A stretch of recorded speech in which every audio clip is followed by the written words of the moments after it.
Bloomberg Audio Studios. Podcasts, radio, news. But we do want to turn now to the world of restaurants here, particularly here in New York City with Restaurant Week beginning. A lot of folks now trying to scramble to secure reservations at the most popular restaurants. And of course, one of the websites that benefits most from that is OpenTable. Pleased to say that the CEO of OpenTable joins us right now, Debby to talk about the trends in eating out. Always a fun conversation with you, Debby, and always nice to get a read here on whether we're still going out there and spending money at some of these restaurants here. Are you still seeing those trends hold up? Great to be here, Romaine, and thanks for having me back. We are still seeing that trend hold up. Dining demand is continuing to hold. June was actually up 3% year over year. July is flat. July historically in a lot of cities is a little bit slower. You're in New York City. New York tends to kind of empty out in the summer. So I'm always here to encourage people to go out and support your local restaurants and dine. Certainly, that's something that people are, would like to do once they have set aside the budget for eating out these days. I'm curious to get your take on what we've been reading about lately, which is reservation bots. When reservations open up for restaurants, it's automated, it's on the website, and then right away they disappear, and then they show up at a third-party website where they're sold at a premium. What does OpenTable do to prevent bots from flooding the zone? The bots issue can be very disruptive to our restaurant partners. So at OpenTable, we are doing everything we can to help restaurants thrive, and blocking bots or identifying bots is one of those things.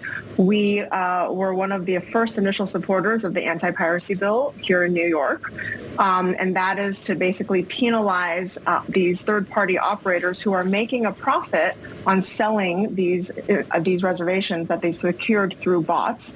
And it's not great for restaurants because you get these bots in, they book everything. They're not able to sell everything. So in some cases, you have last-minute no-shows, which are really, really bad for restaurants. Restaurants don't know exactly who's coming in because the reservation was booked by X, but Y ends up showing up. Right. So it's terribly, and the worst part actually is that the restaurants are not benefiting from that sale. So, right, these third-party systems or platforms are not sharing in that revenue. Mm-hmm. So it's not great for restaurants, and we've heard across the board, especially in New York City, how disruptive it can be to their operations. Is one solution then for people to put down a credit card number or pay a deposit essentially when they make a reservation? That's exactly right. That's exactly right. So at OpenTable, our restaurants can offer a deposit.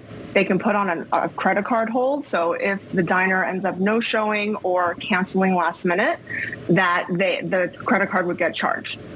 So what does when we talk about just kind of this whole process, Debby, I mean, there have been some people that have kind of been discouraged. I mean, whether it's the inability to get a reservation or feeling like you're just going up against a robot, or even this idea of leaving a credit card. Some people bristle at that because they feel like if at the last minute they need to back out, sometimes they get charged. Is there a sense here that diners have gotten a little weary with this whole process? I do think that's true. And this narrative of the impossible to get reservation, I just don't think that's actually what's happening, although there is a story in this narrative out there. In any given city, let's take New York City, there's probably a dozen restaurants where it is really hard to get a reservation, where bot activity is rampant, where the restaurant is consistently filled, even on Tuesday, Wednesday, Thursday nights. But in most cases, there are so many amazing restaurants in New York City. A handful of them really, really hard to get. But everyone else, you can see availability if you change your dining time. So if you're a mom of young kids like me, my preferred time is 5:30, which I know makes me super uncool, right? Because most people like dining from 7 to 9. But I'm happy to take that 5:30 slot at Strange Delight, or at Oscar. Debbie, so there's creative ways to get a seat. Yeah, you're preaching to the choir, Debbie. I've been doing the early bird special since I was but in my 20s. So yeah, I love that. And so what OpenTable's about, we want to be about democratizing dining and giving access to all diners. And yes, there's a handful of reservations or a handful of restaurants that are about roping off access. But for us, we want to be opening doors. We want to be having our restaurants being discovered by as many diners as possible. Debby, very quickly here, what's the pitch you make to restaurants to work with you? I'm thinking of Din Tai Fung, the Taiwanese restaurant, which just opened in Manhattan after years of lots of fans in the New York area urging for one, and they're using their own reservation system rather than something like OpenTable. And their own reservation system leaves something to be desired. What's the single most important thing you say to them? We lead with product and we lead with listening. So what are the needs that Din Tai Fung specifically needs from their table management system? Is it controlling guest flow? Is it looking for ways to get more guests in, right? Which in Din Tai Fung's case, I think is true, since there's always a line out the door at any Din Tai Fung I've ever been to in my life. Agreed. So we lead with product. What do you need?